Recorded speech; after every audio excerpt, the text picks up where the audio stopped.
We're Hassani and Danielle Pettiford, and we're a real couple with real problems who almost called it quits. I was very frustrated. I became very disconnected, very jaded and cold. We have 4 children, going on 20 years of marriage, and we practice what we preach.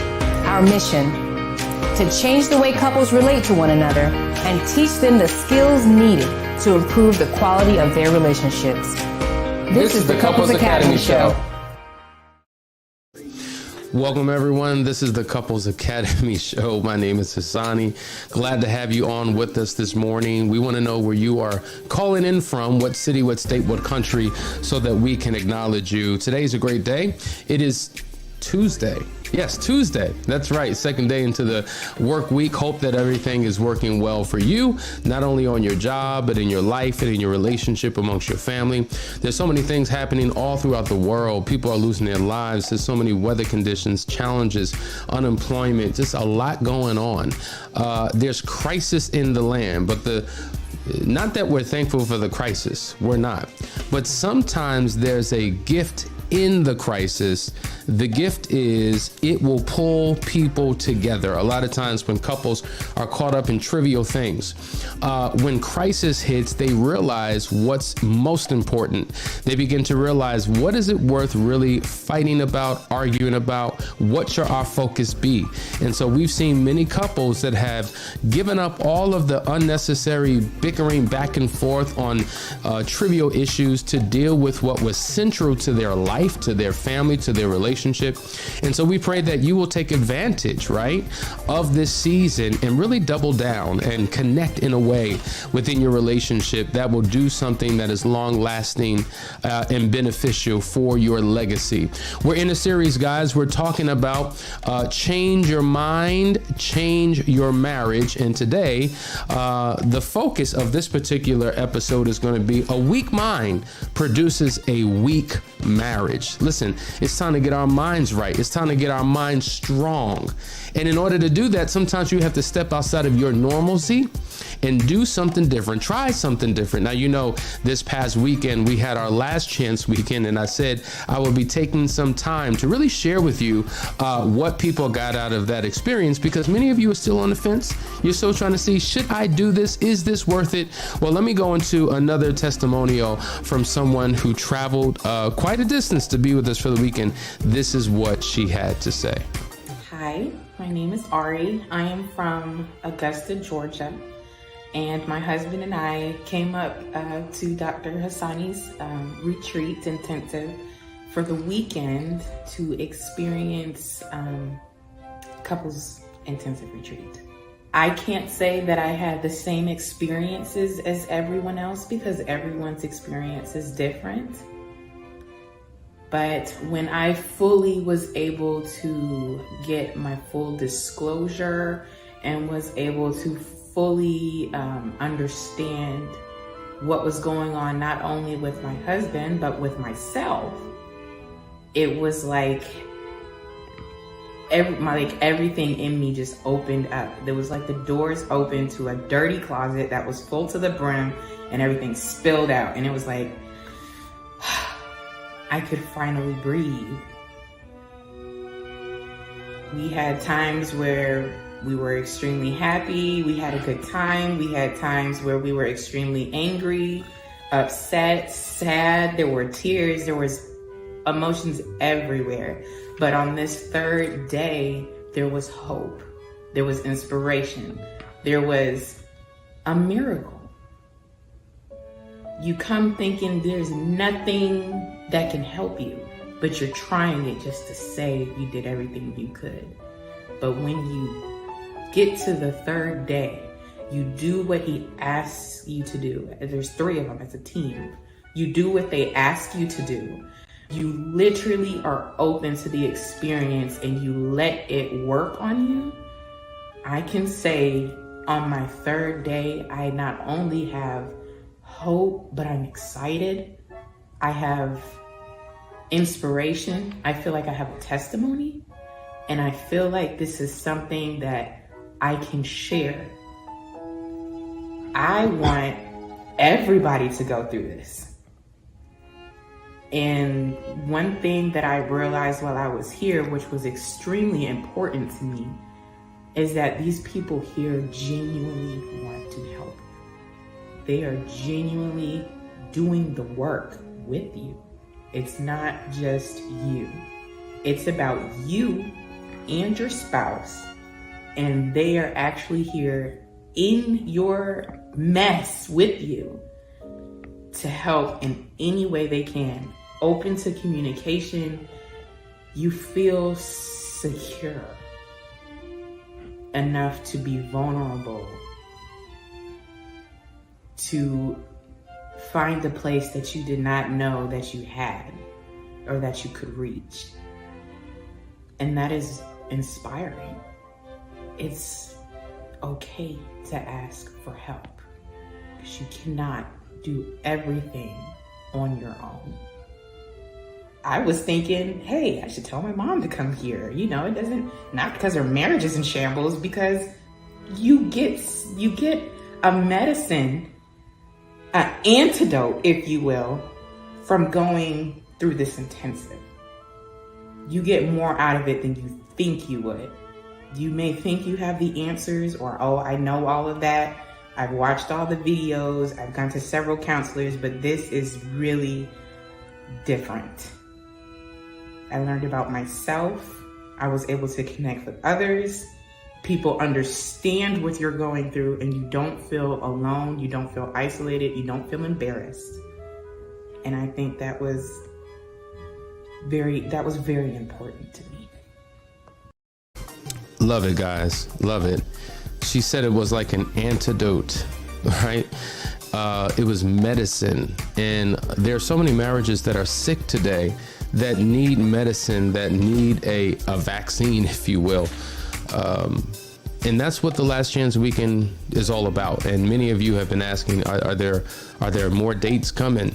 We are now trying to figure out when that's going to be, because it's different than a private. It requires a lot more planning and preparation, but there will be a date coming. And we really want to take this serious, because, you know, statistics would suggest that once you enter the fourth quarter of a year, that's when people are truly at a breaking point and trying to figure out, do I want to carry this into the new year? And so that's why we see such a high increase of divorce, or at least people filing for divorce. And they're doing it out of desperation. They don't want to do it, but they feel as if they have no other choice but to do it. And so, you know, that's what they do. But yet and still, when papers are filed, when there are court dates fast approaching, people will still come for one last chance. They come from desperation, but they leave with inspiration. But not just inspiration, because inspiration is a feeling. They leave with a new foundation for their future that is long lasting, mutually beneficial, and sustainable. And so we will be announcing that soon. And when we do, make sure that you register immediately so that you can get a space. We did have a couple of couples who did it virtually and had some great impact as well. If you can get here, you definitely want to get here. But listen, I told you guys, I said, listen, this is the year where we're ending all retreats. And I just want to let you know that our last two are fast approaching. There is one, let me pull this up right quick. The Bulletproof Marriage Getaway. Now, we've partnered with Heart Life Ministries, phenomenal team, Wesley and Nisha Stringfellow. They're out of Chicago. And this October, the 29th and the 30th, we will be in I can't even pronounce it right. Osthoff Resort, which is in Eckhart Lake, Wisconsin. You can fly into Chicago, drive over the state line, and be there. It is an amazing facility, wonderful resort destination.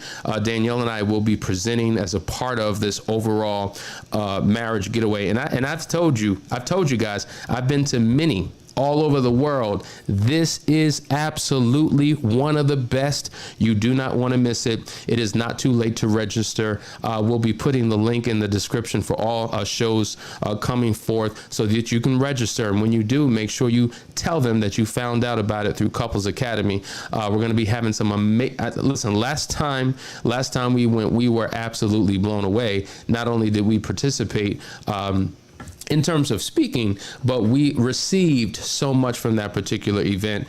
It's October. Make sure you put that on your calendar. It's going to be an amazing opportunity you do not want to miss. But let's just say good morning to our family. Kathy from Virginia, Jody from Philly, JD, good morning. Jackie from Spartansburg, South Carolina, Gorgeous Wells, Cincinnati, Ohio. We got Fedalina from Vegas, Rachel from Georgia, LaShawn, Tanya from Memphis, Stanley from South Africa. We're coming. Yes, we are. Jocelyn Joseph from Houston. Good to see you. D from Indiana. Carmel from Beverly, Chicago. Dee from South Carolina. Ralph from Ohio. And the list goes on and on. Richard from South Africa. Good to see you. And Jessica from Maryland. Listen, folks, we want you to share. We want you to like. We want you to subscribe. We want you to get the word out, because when you do, other people get to find out about this great information. All right, a weak mind produces a weak marriage. Listen,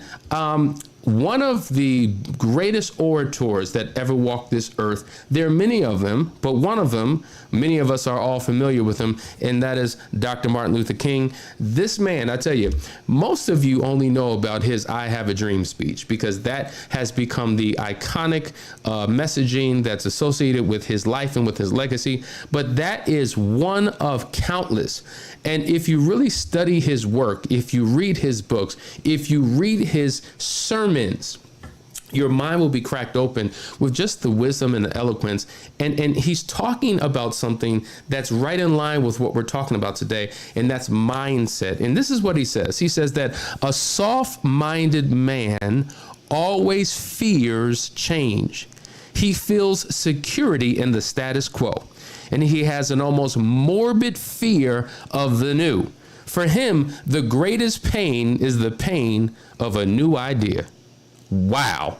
But what's awesome about that is, in this context, it is not just specific to men, but we see that it's also specific to women as well. Many of us have become soft-minded. Many of us have become addicted to the familiar. We want to stay within our status quo because it is comfortable. It is safe. And what happens is, when you stay in the safe zone, you imprison yourself to the familiar. Now, many of us want to get out of the familiar. That's why we've reached a place of desperation. And in order to get to a new place, it requires us doing something different. It requires us doing something new. But oftentimes we don't want to do that because we fear the unknown. And so staying in your comfort zone, folks, is all about doing what is safe and easy, because you know the outcome. It's predictable. Doing something other than, you are unsure because there's a risk associated with it, because you don't know where it's going to lead you. But listen, anywhere is better than here right now. And when we say anywhere, we don't mean outside of your marriage, but the state of your marriage has got to be, there's got to be something better than where you are right now. Many of us are living a very lackluster relationship and wondering why we still remain trapped in what we're in. We often want our circumstances to change, but are unwilling to change ourselves. At the retreat, I think I shared this. It was a quote that I've come to love over the time. It says that men are often anxious to improve their circumstances, but are unwilling to improve themselves. Therefore, they remain bound. How many of you want your marriage to change but are unwilling to improve yourself? You want your finances to be improved, but you are unwilling to improve yourself. You want your careers to be improved, but you are unwilling to improve yourself. You are the lowest common denominator in every single relationship that you're in every single circumstances that you're in. And so at the end of the day, you got to take a look at yourself. What are you doing to remain stuck in your situation? And so I'm reading this book, right? The 5 a.m. Club, and it said that world class begins where your comfort zone ends. Thought that was very powerful. World class begins where your comfort zone ends. And if we want something better, we've got to step outside of our comfort zone. And I came across this amazing diagram that really unpacks the zones, if you will, that we are in. So the comfort zone is where we feel safe and secure. And we remain in our comfort zone ultimately because we fear the unknown. And the fear zone keeps us trapped in the comfort zone. And in this fear zone, there's a lack of self-confidence. This is the place where we find excuses. This is the place where we are affected by other people's opinions. See, fear and trepidation and anxiety and all of these things keep us addicted to the familiar. And we're not willing to step outside of what we know because we can't trust it. And I'm going to tell you something, folks. Fear stifles you. It stifles your progress. It keeps you from moving into a better place in your marriage. And what happens is you get settled in your own space because what you begin to do is reflect upon past hurts, past pains, emotional reactions, the way that your spouse showed up the last time you attempted to do something. And because you fear experiencing that again, you do what? You do absolutely nothing. And that is why nothing changes in your life. But this series is entitled Change Your Mind, Change Your Marriage, right? First, you've got to deal with this here because your mind controls your actions. We always are focused on what we need to do and what we need to do. And no, it starts right here. When you change your way of thinking and your perception of your situation, it then changes what you do, which thus changes your marriage. And now this comfort zone that we're talking about, you got to understand that overwhelmingly, we talked about this before, 50% of all marriages end in legal divorce, right?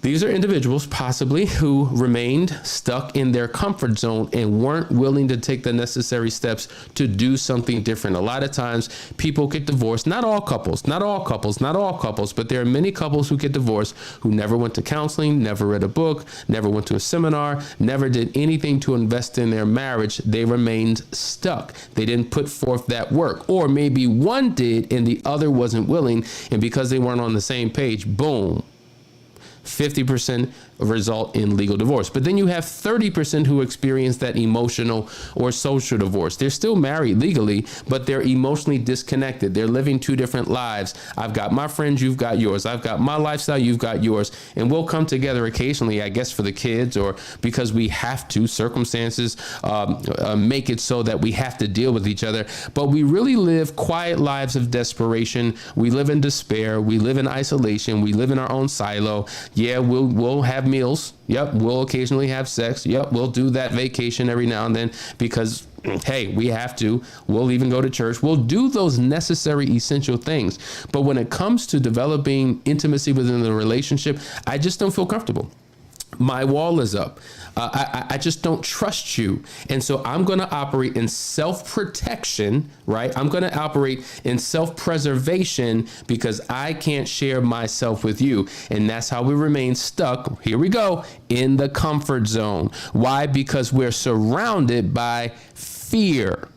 Right? So in order to get out of the comfort zone, you got to do something different. This is where we go into the learning zone, right? You have to deal with challenges and problems that you're facing. You can't stick your head in the sand and hope that it's going to go away. And that's what many of us do. We want to be rescued. We want to dial 911 and for somebody to come in and to change our situation. Even when we pray prayers asking God to fix it, asking God to do it, rescue us. But that's not how the system works. We're looking at God saying, God, when you going to move? God is looking at us saying, child, when are you going to move? He's given us everything that we need, come on now, to do what is necessary to turn our situation around. It is a partnership that we have with him.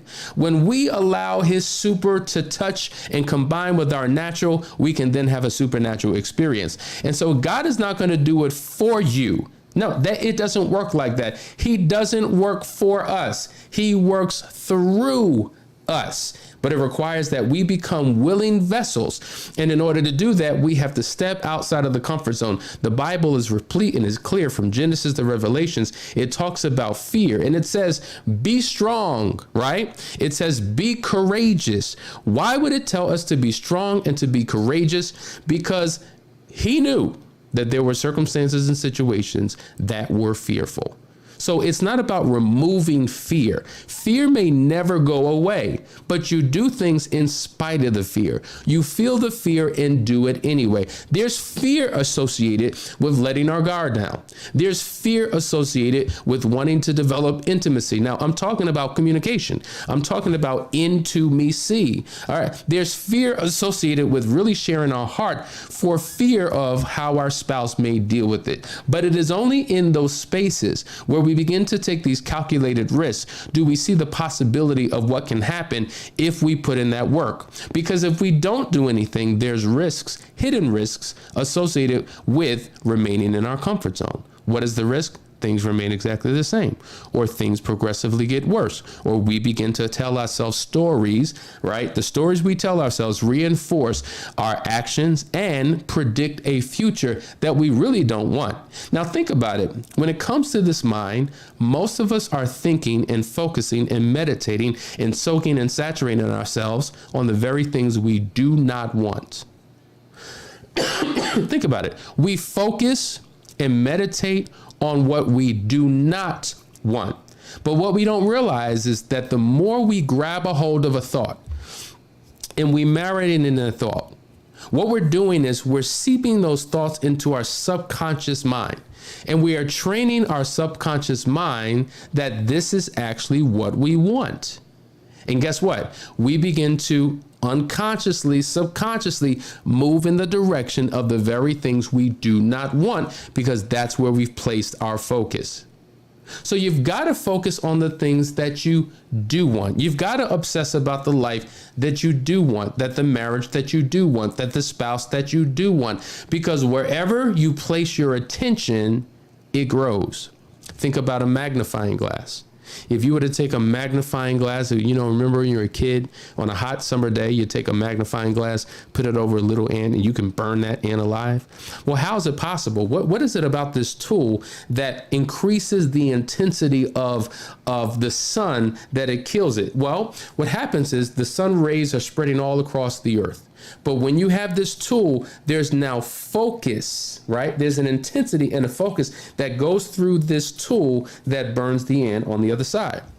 See, when you become focused on the right thing, you're focusing all of your energies, you're focusing all of your efforts, you're focusing all of your mental faculties towards a specific thing that you ultimately want. And you will get there, whether it's through a quantum leap or whether it's incrementally, you will get there, because that is where your focus lies. And we've told you this before. Focus is an acronym that simply means to follow one course until successful. And as I'm following the course or the path of the very thing I want, when fear creeps in, I block it out. When doubt steps in, I black it out. When all of the insecurities begin to overwhelm me, I block it out. I shift my thoughts. I catch and release the thought. Why? Because I got to remain focused. I got to stay focused on what I really want. I've got to work towards what I really want. And when I do that consistently enough, overcoming doubt, overcoming fear, overcoming anxiety, not settling for anything other than what I ultimately want, I begin to develop courage, stamina, stick-to-itivism to accomplish the goal of what I want. And so oftentimes the stories we are telling ourselves oftentimes dictate our behavior, how we show up in that situation. And so the story you're telling yourself, the question is it 100% true? If it is not, you've got to reject it. And you've got to create a new story, because when you create a new story that serves you, it will then impact what you do. And what you do has an impact on the ultimate result that you're trying to experience in your marriage. Guys, we're talking about stepping outside of your comfort zone. Now, what is interesting when it comes to the comfort zone, check this out. 98% of the population are stuck in the comfort zone, right? And that's where insecurity lies. That's where we just survive. That is where we have fear. It causes us to live a dull life. We're just getting by. We're playing it safe. We procrastinate in the comfort zone. We live in regret within the comfort zone. We settle for less. This is 98% of the population. But look at the 2%. The 2% of the population, they're going for their dreams. They have confidence. They're exploring new things. They're choosing happiness. They're fulfilled. They're embracing the unknown. They have a level of excitement. They're liking the change that they're experiencing. They're living without limits. They operate in abundance, and they act in spite of their fear. Guys, this is what's necessary. If you really want a marriage, stop looking at your spouse, waiting for him or her to do something that you are not willing to do. It kind of reminds me, listen, how many of you saw this movie, The Wizard of Oz? Remember this movie? Here you had Dorothy, right? And with Dorothy, you had the Scarecrow who had no brain. You had the Tin Man who had no heart. And then you had the Lion who had no courage. And oftentimes, many of us, whether it's a male or a female, the husband or the wife, we're operating as that lion with zero courage. And because we don't have courage, we run. We're scared of our own shadow. You know, we got our tail caught between our legs, and we run to the comfort zone, and we don't do what we were created and designed to do because we've allowed fear. We've allowed a soft mind. We've allowed the weakness of our mind and all of the doubts and insecurities and the suggestions that the enemy's constantly feeding ourselves to keep us from getting what it is that we ultimately want. So we've got to strengthen our minds. Listen, let me give you a powerful technique. We were doing an intensive with a couple. The spouse did not believe that their partner loved them. Now, even though the partner kept saying, I love you, I love you, I love you, all they held on to were all of the criticisms, all of the negativity, all of the things that he or she didn't do right? I'm making it broad and general. And so I said, listen, let's do an exercise. What I want you to do, I want you to grab your phone. We're going to record a conversation. I want you to say to your wife, I want you to say, tell me why you love me. Right? She was frustrated at this point because she was like, how many times do I have to keep telling you? What do I have to continue to say? I said, listen, just take out your phone, record it, ask her the question. Tell me why you love me. And then it was like in 2 seconds, she began to flood all of the reasons why she loved her husband, all of the compliments, all of the attributes, all of the personality traits, all the things that he's done. She's given him stories. She's given him circumstances. She's demonstrated for him 15 different ways and 15 different reasons why she loves her husband. This is what we call the verbal buffet. When you overwhelm your spouse with everything that they need to hear to become a believer. He stopped the recording. And then I said, listen, what I want you to do for the next 30 days, I want you to play it every single day. When you wake up in the morning, I want you to play it. Right before you go to bed, I want you to play it. Why? Because that is the place, that is the time where your subconscious mind is the strongest and is crossing over from subconscious to conscious. So while you're consciously aware when you're lethargic and tired, when you first wake up in the morning, or when you're trying to go to bed at night, play it. Because you're seeping that into your subconscious mind to thus make you a believer. I said 30 days. Because it's going to take repetition, hearing the same thing, believing the same thing. We just said yesterday, faith, what? Faith comes by what? Hearing and hearing. So the more he began to hear and hear, the more he began to believe that his spouse actually loved him. But imagine if you did that for yourself. Imagine if you had your own declarations. Imagine if you wrote down all the things that you loved about your spouse, all of the things you needed to be reminded of, because when you look at your current situation, it's not quite where you want it to be. You've got to have daily confessions. You have to have affirmations. You have to have your faith confessions, and you got to begin to speak it every single day, because the more you speak it, the more you believe it, the more you believe it, the more it gets soaked and saturated into your subconscious, because 95% of the things that we do are based upon our subconscious mind. Our body begins to move in the direction of the subconscious. And when you begin to strengthen this mind, build this mind, all of a sudden you show up differently in your marriage and you wind up getting results that you've never had before. These are the things you have to do. It is the daily work. We're talking about retraining your brain. Because many of you have stinking thinking. You've held on to the lie. You've held on to the suggestion that would make you think that there's no point in moving forward.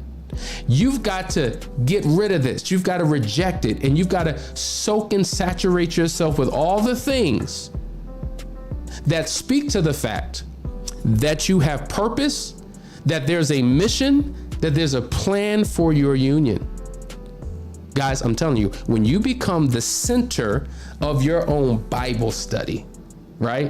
What did I say? The center of your own Bible. What does that mean? That means if I'm struggling with a particular issue like fear, let me study the scripture on fear. Let me see what it says, and then let me study faith. Let me study the very thing that I'm personally struggling with so that I can overcome that issue, which will thus cause me to show up in a different way in my marriage. I got to get rid of this weak mind. Because a weak mind will create a weak marriage, but a strong mind will create a strong marriage. A tough mind will create a tough marriage. And when you have a strong and a tough marriage, it means that you can overcome any adversity, all of the challenges, all of the struggles, all of the things that attempt to come against you. You have the ability to withstand everything. Do you understand what I'm saying? Because your foundation is anchored in truth. Not the lie, not the story. Guys, I hope that something that you heard here this morning was helpful for you. We're going to continue this conversation. We're not over. We're not done. We got more and more and more to come. So guys, I will see you in the morning. We love you. Take care.